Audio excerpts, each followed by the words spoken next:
3 months ago, I was living in a $4.2 million house in California with my wife and kids. Today, I'm holding a letter that reveals my entire life has been a lie and the woman who destroyed me might have saved my life without knowing it. My name is Fletcher Morrison, and I'm 47 years old. Until recently, I was a commercial insurance adjuster in Pasadena, the kind of guy who spent his days evaluating other people's disasters and helping them rebuild. I had what everyone would call the American dream. A beautiful wife named Cordelia, who I'd been married to for 18 years. Twin kids, Quinlan and Brenna, both 16 and 14, smart as whips and the center of my universe.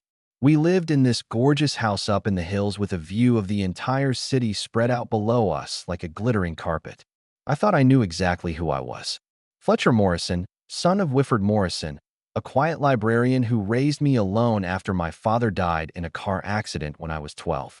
My dad was supposedly just a regular guy, worked construction, died too young, and left my mom to figure out how to raise a son on a librarian's salary. We didn't have much growing up in Ohio, but Mom always made sure I had what I needed. She was the kind of woman who remembered everyone's birthday, who kept photo albums organized by year, who made sure I ate my vegetables and did my homework. Cordelia was my high school sweetheart. We met when I was 17, and she was 16. Fell in love the way teenagers do with everything we had. She was ambitious, beautiful, the kind of woman who could walk into a room and command attention without trying. She went into real estate after college and was damn good at it. We built this life together, brick by brick, year by year. The kids came along. We moved to California for better opportunities, bought the dream house, enrolled Quinlan and Brenna in private schools. Quinlan was our star athlete, 6 feet 2 inches and built like his grandfather apparently was, though I never really knew my dad well enough to say for sure. He played varsity basketball, had colleges already scouting him as a sophomore. Brenna was the artist in the family, just like my mother had been in her quiet way. She could draw anything, had this way of seeing the world that made you stop and really look at things differently. For 47 years, this was my story. This was who I was. Fletcher Morrison, family man, insurance adjuster, former Ohio kid who made good in California. I had no reason to question any of it. Then everything started falling apart. It began about 18 months ago with small things. Cordelia would get phone calls and step outside to take them. She'd come home from work later and later claiming new clients, bigger deals. She started looking at me differently, like I was a stranger she was trying to figure out. The warmth we'd shared for nearly 2 decades just started cooling degree by degree until I felt like I was living with someone who barely tolerated my presence. The kids noticed it, too. Quinlan would ask me why Mom seemed angry all the time. Brenna started spending more time in her room, drawing darker pictures, portraits of families that looked broken even when they were smiling. I kept thinking it was a phase, maybe early midlife stuff, maybe work stress. I tried talking to Cordelia, tried planning date nights, tried everything I could think of to reconnect with the woman I'd loved since I was a teenager. Nothing worked. If anything, my efforts seemed to make her more distant, more hostile. Then came the divorce papers. Not just divorce papers, but a full-scale attack on everything I thought I knew about myself. According to Cordelia's lawyer, I was a gambling addict who'd been hiding massive debts. I was financially irresponsible, possibly dangerous, certainly unfit to have custody of our children. They had bank statements showing transactions I'd never made, casino receipts with my signature that I'd never signed, witness statements from people claiming I'd borrowed money and never paid them back. None of it was true, not a single word. But somehow they had documentation for all of it. The courtroom was a nightmare. I sat there watching my entire life get dismantled by lawyers who spoke about me like I was some kind of criminal. My own wife, the mother of my children, the woman I'd shared a bed with for 18 years, wouldn't even look at me. When the judge awarded Cordelia everything, the house, primary custody, even my business assets, I felt something break inside my chest. But the worst part came afterward outside the courthouse. Cordelia walked up to me with this smile I'd never seen before, cold and satisfied. She leaned in close and whispered, "You'll never see Quinlan and Brenna again. I'm moving them to Portland next month, and you don't have the money to fight me anymore." That's when I knew this wasn't just a marriage falling apart. This was something else entirely, something calculated and cruel that I couldn't understand. Within 6 weeks, I'd lost my house, my kids, and even my insurance license because of the fabricated financial misconduct allegations. I had nowhere to go except back to Ohio to my mother's house that had been sitting empty since she died 2 years ago. So, I loaded what was left of my life into the back of my Honda Civic and drove 1,200 to a place I hadn't lived since I was 18 years old. That's where this story really begins. The drive from California to Ohio took me 3 days, and every mile felt like I was traveling backward through time. By the time I pulled into the driveway of my mother's house on Maple Street in Akron, I felt like a ghost returning to haunt his own past. The house looked exactly the same as it had at Mom's funeral 2 years earlier. Small, neat, the kind of 1960s ranch home that defined middle-class America back when that actually meant something. White siding, black shutters, a front porch just big enough for 2 chairs, and a small table where my mother used to sit every evening with her tea and whatever book she was reading from the library. I sat in the car for a long time before I could bring myself to go inside. This was supposed to be temporary, just a place to regroup while I figured out how to get my life back. But sitting there looking at that modest little house, I couldn't help but think about how far I'd fallen. 3 months ago, I could see downtown Los Angeles from my bedroom window. Now, I was looking at Mrs. Patterson's garden gnomes across the street. My mother, Wyford Morrison, had lived in this house for 35 years. She bought it when I was 12, right after my father died, using his life insurance money and what little savings they'd managed to scrape together. It was the kind of purchase that represented hope more than logic. A single mother with a librarian's salary taking on a mortgage because she believed her son deserved a backyard and his own room. Mom was the most quietly strong person I'd ever known. She never remarried after Dad died. Never even dated as far as I could tell. She threw herself into raising me and her work at the downtown branch of the Akron Public Library. Every morning, she'd make me breakfast and pack my lunch, then walk the 6 blocks to work, carrying her own lunch in a brown paper bag. Every evening, she'd come home with a stack of books under her arm, some for work, some for pleasure, some because she thought I might like them. She had this way of making our small life feel rich and full. We didn't have money for fancy vacations, so she'd create adventures in our own backyard. We'd set up the tent and camp out under the stars, and she'd tell me stories about constellations while we shared a thermos of hot chocolate. When I got interested in model airplanes, she worked extra hours at the library to buy me kits, then sat with me at the kitchen table, helping me paint the tiny details, even though her eyes weren't great. What I remember most about my mother was how she seemed to have this quiet certainty about everything. She always knew exactly how much money we had, exactly when bills needed to be paid, exactly what I needed before I knew I needed it. For a woman who'd been widowed young and left to raise a child alone, she never seemed worried or overwhelmed.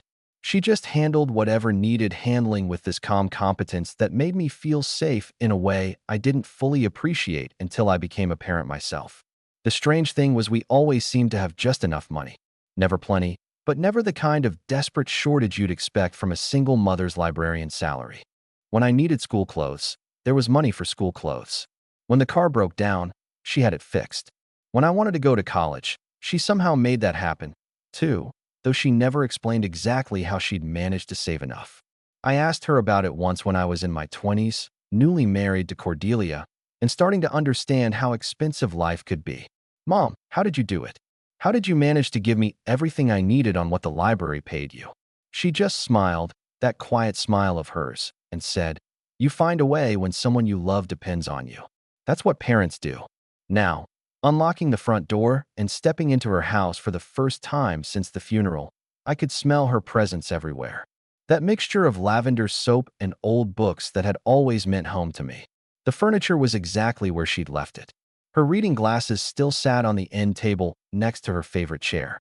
The last book she'd been reading, a mystery novel about a librarian who solves crimes, lay open on the coffee table with a bookmark still marking her place.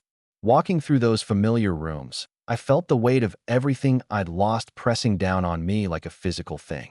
My kids were 1,000 miles away, probably being told terrible things about their father. My wife had become a stranger who seemed to hate me with an intensity one couldn't understand. My career was destroyed, my reputation in ruins, my bank account empty.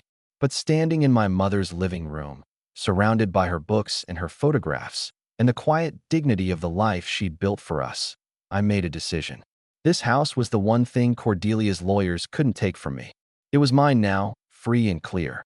A gift from a woman who'd spent her entire adult life making sure I had something solid to stand on. I'd renovate it, sell it, and use every penny to fight for my children. It seemed like a good plan. I had no idea I was about to discover that my mother had left me something far more valuable than real estate. The divorce proceedings started 8 months after Cordelia first asked for some space to think. I should have seen it coming, but I was still believing we could work things out. Still thinking this was about our marriage and not something much darker. I'll never forget the morning the papers were served. I was getting ready for work. Same routine I'd had for 15 years. Coffee, shower, kiss Cordelia goodbye, even though she'd barely acknowledged me for months. The doorbell rang at 7:30, and there stood a process server with an envelope that would destroy everything I thought I knew about my life.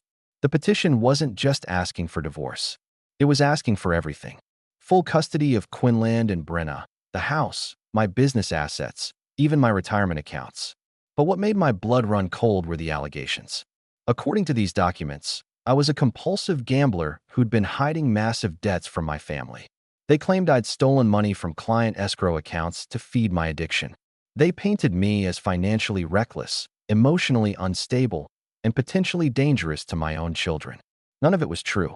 I'd maybe bought 5 lottery tickets in my entire life, never set foot in a casino, never even played poker with friends. I'd built my insurance practice on trust and reliability. Every client account was clean, every penny accounted for.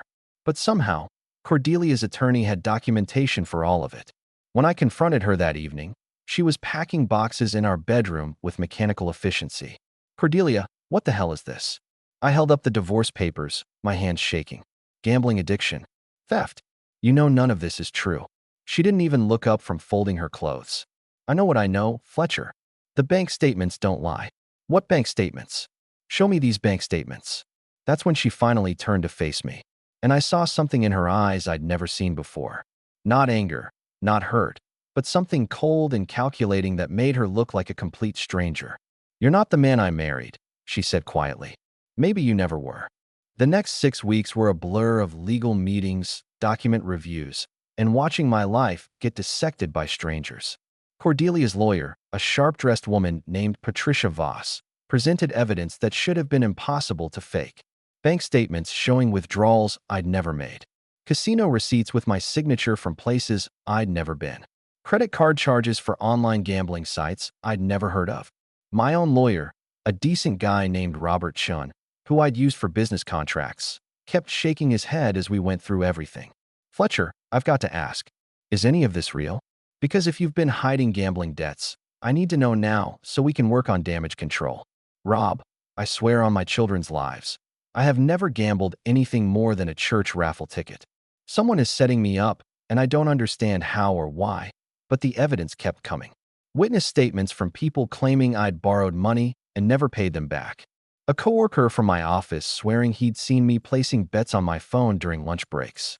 Even my neighbor Jerry Holbrook, who I'd had beers with dozens of times, signed an affidavit saying he'd watched me become increasingly erratic and desperate over the past year. The worst part was watching my kids during all of this. Quinlan started avoiding me, spending more time at friends' houses, giving me one-word answers when I tried to talk to him about basketball or school. Brenna would still hug me goodnight, but I could see the confusion in her eyes, the way she was trying to reconcile the father she knew with the man everyone was saying I was. The custody evaluation was humiliating. A court-appointed psychologist named Dr. Martinez spent 3 hours asking me questions about my mental health, my relationship with my children, my financial habits. She was professional but distant, and I could tell she'd already read all of Cordelia's accusations before I walked into her office. "Mr. Morrison, addiction often involves denial. Many gambling addicts become very skilled at hiding their behavior from family members. Doctor, I understand that, but I'm not in denial because I'm not an addict. I'm telling you the truth." She made notes and said she'd include my statements in her report. The final hearing was scheduled for a Tuesday in November. I drove to the courthouse that morning knowing I was probably going to lose my children, but still hoping that somehow the truth would come out, that someone would see through whatever game was being played. The courtroom was sterile and cold, Nothing like the dramatic legal scenes you see in movies. Judge Patricia Winters was a woman in her 60s who looked like she'd seen every kind of family destruction imaginable and had long since stopped being surprised by any of it. Cordelia's lawyer presented her case with surgical precision, bank records, witness statements, expert testimony about gambling addiction and its impact on families. She painted a picture of a man who'd been living a double life, whose addiction had escalated to the point where he was stealing from clients and lying to everyone who trusted him. My lawyer did his best with what we had, which was basically my word against a mountain of documentation. He pointed out inconsistencies in some of the witness statements, questioned the timing of certain financial transactions, argued that the evidence was circumstantial, it wasn't enough. Judge Winters awarded Cordelia primary custody, the house, and most of our assets. I was granted supervised visitation every other weekend pending completion of a gambling addiction treatment program and financial counseling. As we walked out of the courthouse, Cordelia caught up to me in the parking lot. She was smiling, actually smiling, as she delivered the final blow. You'll never see Quinlan and Breno again. I'm moving them to Portland next month, and you don't have the money to fight me anymore. That night, I sat in my empty apartment and tried to figure out how my life had become unrecognizable in less than a year. Living in my mother's house was like stepping into a time capsule. Everything was exactly as she'd left it when she died 2 years ago. Her coffee mug still sat in the dish drainer by the kitchen sink. Her reading glasses lay folded on the end table next to her favorite armchair. Even her slippers were still positioned neatly beside her bed, as if she'd just stepped out for a moment and would be back any minute. The first few weeks, I barely left the living room couch. I'd wake up every morning thinking maybe this was all some terrible nightmare, that I'd open my eyes and be back in my California bedroom with Cordelia sleeping beside me and the sound of the kids getting ready for school down the hall. But every morning, I'd see the water stain on Mom's ceiling and remember that my old life was gone, probably forever. Depression hit me like a physical weight. Some days I couldn't even manage to shower or make coffee. I'd just lie there staring at the ceiling, thinking about Quinlan and Brenna, wondering what Cordelia was telling them about why Daddy wasn't around anymore. Were they worried about me? Did they think I'd abandoned them? Did they believe the lies about gambling and stealing? But after about a month of feeling sorry for myself, something inside me snapped. Maybe it was my mother's voice in my head. The way she used to tell me that problems don't solve themselves by wishing they'd go away. Maybe it was just basic survival instinct. Whatever it was, I realized that if I was going to have any chance of getting my children back, I needed money. And the only asset I had left was this house. The place needed work. Mom had done her best to maintain it over the years, but she was in her 70s when she died, and some things had been sliding. The kitchen cabinets needed refinishing, the bathroom needed updating, and the whole place could use fresh paint throughout. If I was going to sell it for enough money to fund a legal battle, I had to make it shine. I threw myself into the renovation work with desperate energy.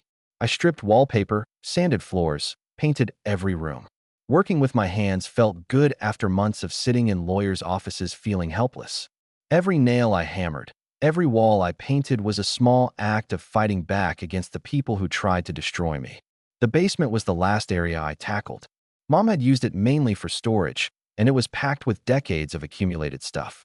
Boxes of Christmas decorations, old photo albums, my school projects from elementary school that she'd saved for some reason. Going through her things was emotional, but also oddly comforting.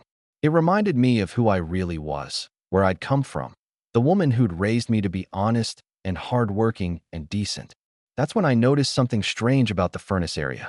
The basement had a corner where the old oil furnace sat, converted to gas sometime in the 1990s, but never moved from its original position. But the concrete floor around it looked different than the rest of the basement.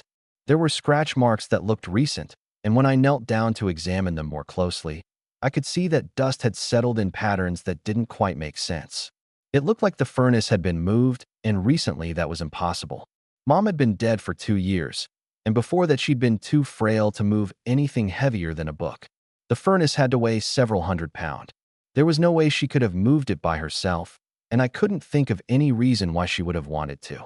But the evidence was right there in front of me. The scratches in the concrete, the dust patterns, even some scuff marks on the furnace itself that looked fresh. I spent the better part of an afternoon figuring out how to move that thing. I had to disconnect the gas line, which scared the hell out of me, and use a furniture dolly and a lot of leverage to shift it about 3 feet from the wall. My back was screaming by the time I managed it, but it was worth it. Behind the furnace, set into the concrete wall at about shoulder height, was a small safe I'd never known existed. It was one of those old-fashioned combination safes, maybe 18 in square, painted the same gray as the basement wall, so it would blend in. The metal was worn smooth in places, like it had been opened many times over many years. There was no brand name visible, nothing to indicate how old it was or where it had come from. I stared at that safe for probably the 20 minutes, my mind racing. How long had it been there? Why had my mother never mentioned it? What was inside it that was important enough to hide behind a furnace? The combination lock had numbers from 0 to 99. That meant 10,000 possible combinations which could take forever to crack. But as I stood there looking at it, something my mother used to do came back to me. Every year on my birthday, March 15th, she'd call me at exactly 7:23 in the morning. Not 7:30, not 7:15, but 7:23 on the dot. She'd always said it was because that was the exact time I was born, and she wanted to celebrate the precise moment I came into the world. March 15th, 1977, 031577. My hands were shaking as I turned the dial. Right to 03, left to 15, right to 77. For a moment, nothing happened. Then I heard a soft click and the heavy door swung open. What I found inside changed everything I thought I knew about my life. The safe was deeper than it looked from the outside, and it was packed full. The first thing I saw was money. More cash than I'd ever seen in one place. Stacks of $100 bills bound with rubber bands, some of them old and yellowed, others crisp and new. My hands trembled as I pulled them out, counting as I went. $847,000 to be exact. Beneath the money were documents, multiple driver's licenses, all with my mother's photograph, but different names. Isabella Reyes from New Mexico, Maria Santos from Arizona, Catherine Walsh from Nevada. The photos showed my mother at different ages, but it was definitely her. Younger versions of the quiet librarian who'd raised me, but with something harder in her eyes, something watchful that I'd never noticed when she was alive. There were social security cards to match the licenses, birth certificates, even a passport for Isabella Reyes dated 1988. All of them looked completely authentic, not like forgeries, but like official government documents. My mother, Wyford Morrison, had apparently been living under multiple identities for decades. At the very bottom of the safe was a sealed envelope with my name written on it in my mother's careful handwriting. My real name, not some alias, just Fletcher in the script I'd seen on birthday cards and grocery lists my entire life. I sat down hard on the basement floor and tore open the envelope. Inside were 3 pages of my mother's handwriting, and the first line made my blood freeze in my veins.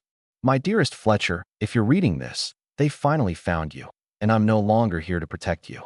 The letter went on to destroy everything I believed about my life. Your real name is Fletcher Castellano. Your father didn't die in a car accident when you were 12. His name was Vincent Castellano, and he was murdered by the Torino crime family in Chicago on September 18, 1989. I witnessed his murder because I was supposed to die with him. Instead, I ran. I took you and I ran. And 3 months later, I testified against the men who killed your father in front of a federal grand jury. I had to stop reading for a moment. My hands were shaking so badly I could barely hold the paper. Vincent Castellano. Not Vincent Morrison, construction worker who died in a traffic accident, but Vincent Castellano, who was murdered by the mob. And my mother hadn't just been a widow trying to make ends meet. She'd been a witness in a federal case. The letter continued. We entered the Witness Protection Program in January 1990. I became Wyford Morrison. You became Fletcher Morrison. And we moved to Akron, Ohio to start over. The government gave us new identities, a modest settlement to help us establish our new lives, and the promise that we'd be safe as long as we never contacted anyone from our old life or revealed who we really were. Everything started making sense. The way my mother always seemed to have just enough money despite her librarian's salary. Her reluctance to talk about our life before Ohio. The way she'd taught me never to trust strangers too quickly, never to reveal too much personal information, always to be aware of my surroundings. I thought she was just being protective. She'd been keeping us alive. The money in this safe is what remains of our government settlement. plus money I saved over the years by living carefully. But Fletcher, there's something else you need to know. Something I discovered too late to warn you properly. My heart was pounding so hard I could hear it in my ears. I hired private investigators to watch you in California starting 3 years ago. Not because I didn't trust you, but because I'd heard rumors that people were asking questions about the Castiano family again. What they discovered broke my heart. Your wife, Cordelia, has been working with people who've been looking for us for decades. They found you first, and they used her to get close to you. The room started spinning around me. Cordelia, my high school sweetheart, the mother of my children, the woman I'd loved for 20 years, had been working with the people who killed my father. I don't know if she understood what she was really involved in, or if they manipulated her the same way they tried to manipulate you. But the divorce proceedings, the false evidence about gambling, all of it was designed to break you financially and emotionally, so you'd have nowhere to go except back to Ohio. They wanted to force you to come here to the one place where they knew I might have left something that could lead them to other witnesses or evidence from the original case. I felt like I was going to throw up. Every terrible thing that had happened to me over the past year, losing my house, my kids, my reputation, all of it had been orchestrated by people who'd been hunting my family for over 30 years. But my mother hadn't just left me money and the truth. She'd left me a way to fight back. There's a phone number at the bottom of this letter. Call Marshal Theodore Vance with the U.S. Marshal Service. He's been waiting for this call since the day I died. Tell him you're Vincent Castellano's son, and tell him you're ready to finish what we started. The number was written in red ink, underlined 3 times. Below it, my mother had written one final message. I'm sorry I couldn't tell you the truth while I was alive. I wanted to give you a normal life, a chance to be happy without looking over your shoulder every day. But I always knew this day might come. You are stronger than you know, Fletcher. You come from a long line of people who don't back down from fights, even when the odds are against them. Your father would be proud of the man you've become. I know I am. Use the money wisely. Get your children back. And remember that sometimes the worst thing that happens to you leads you exactly where you need to be.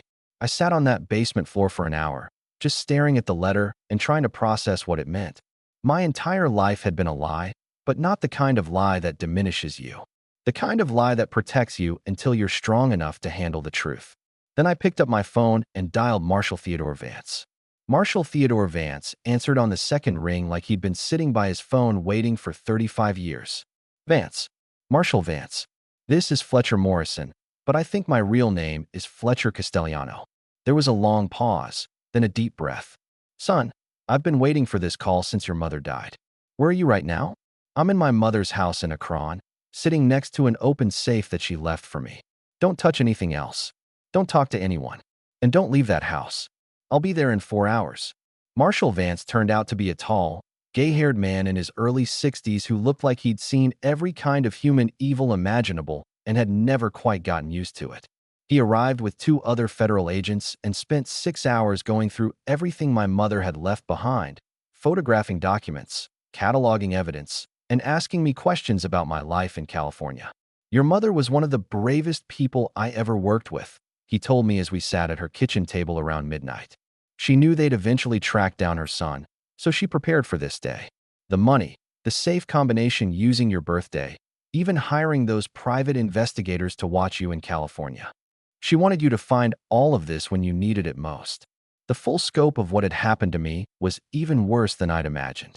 The Torino crime family had been systematically hunting down witnesses from my father's murder trial for decades. But they'd gotten smarter about it. Instead of just killing people, which brought too much federal attention, they'd learned to destroy lives more subtly. They'd find ways to compromise the people closest to their targets, then use those people to create chaos and financial ruin. They've been working on your case for at least 5 years, Marshal Vance explained. They found Cordelia through her real estate connections. People who knew the right kind of criminals. They probably approached her as potential clients first.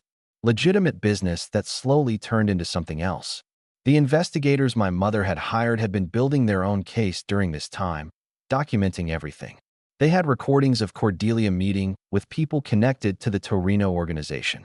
They had evidence of money changing hands, falsified documents being created, witnesses being paid to lie about me. The gambling addiction story, the fake bank statements, all of it was their work. Marshall Vance said they've used the same playbook on 6 other witnesses over the past 15 years. Create financial and legal chaos, destroy the person's credibility, then wait for them to run back to wherever they came from. But there was something the Torino family hadn't counted on. My mother's death from natural causes 2 years earlier had triggered certain protocols within the Marshal Service. They'd been quietly monitoring the situation, waiting to see if anyone would come looking for the safe house in Ohio. We've had surveillance on this neighborhood for 2 years, Marshall Vance admitted. We knew if they forced you to come back here, they'd eventually make their move. We've been documenting everyone who's shown unusual interest in this address. The most shocking revelation came the next morning. Ordelia had been arrested at her Portland hotel at 6 a.m. along with 3 men who'd been following her. She'd been cooperating with people she thought were private investigators helping her secure a better divorce settlement. She had no idea they were connected to organized crime until federal agents explained it to her in an interview room. She's agreed to testify, Marshall Vance told me over coffee. Turns out she's as much a victim in this as you are. They convinced her you were hiding gambling debts and other women. They showed her fake evidence, got her scared and angry, then offered to help her protect the kids and secure her financial future. The hardest phone call I ever made was to Quinlan and Brenna. They were staying with Cordelia's sister in Portland, confused and scared because their mother had been arrested and no one would tell them why. Dad. Quinlan's voice sounded small and young. Nothing like the confident teenager I remembered. Hey, buddy. I know this is all really confusing right now, but I need you to know that everything's going to be okay. Your mom and I both love you very much, and none of what's happened is anybody's fault. Are you really a gambling addict? Brenna asked when she got on the phone. Mom said you stole money, and that's why we had to move. No, sweetheart. I never gambled, and I never stole anything. Some very bad people lied about me to hurt our family, but the police caught them. We're going to be together again very soon. It took 6 months to untangle everything legally. The evidence my mother's investigators had gathered, combined with Cordelia's testimony and the federal case against the Torino organization, was enough to clear my name completely. The fake gambling records were exposed as forgeries. The witnesses who'd lied about me recanted their statements. My insurance license was reinstated with an official apology from the state board. Cordelia and I will never get back what we had. Too much damage was done. Too many lies were told. Too much trust was broken. But we're working together now to help our kids understand what happened and why. She's in therapy dealing with the guilt of having been manipulated into destroying her own family. I'm in therapy learning how to trust people again. But we got our children back, and that's what matters most. The house in Ohio sold for enough money to buy a smaller place in California and fund college accounts for both kids. Quinlan's back on the basketball team, and his coach says several colleges are still interested despite the disruption to his junior year. Brenna's art has gotten more hopeful lately, more colorful, though she still draws a lot of pictures of families that look like they've survived storms. I think about my mother every day, about the sacrifice she made to give me a normal childhood, about the courage it took to testify against murderers and then spend 35 years looking over her shoulder. She saved my life twice. Once when I was 12 and again when I was 47, and I never got the chance to thank her for either one. The Torino case is going to trial next year, and I'll be testifying just like my mother did all those years ago. This time, though, I won't be running afterward. This time, we're going to finish what she started. Sometimes the worst thing that happens to you leads you exactly where you need to be. My mother knew that, and she made sure that even from beyond the grave, she could still protect her son. If this story touched you in any way, please share it with someone who might need to hear it. Leave a comment below and tell me about a time someone in your family protected you in ways you didn't understand until later. And if you want to hear more stories about ordinary people facing extraordinary circumstances, subscribe to this channel and hit that notification bell. Thanks for listening. And remember that sometimes the people who love us most are the ones fighting battles we never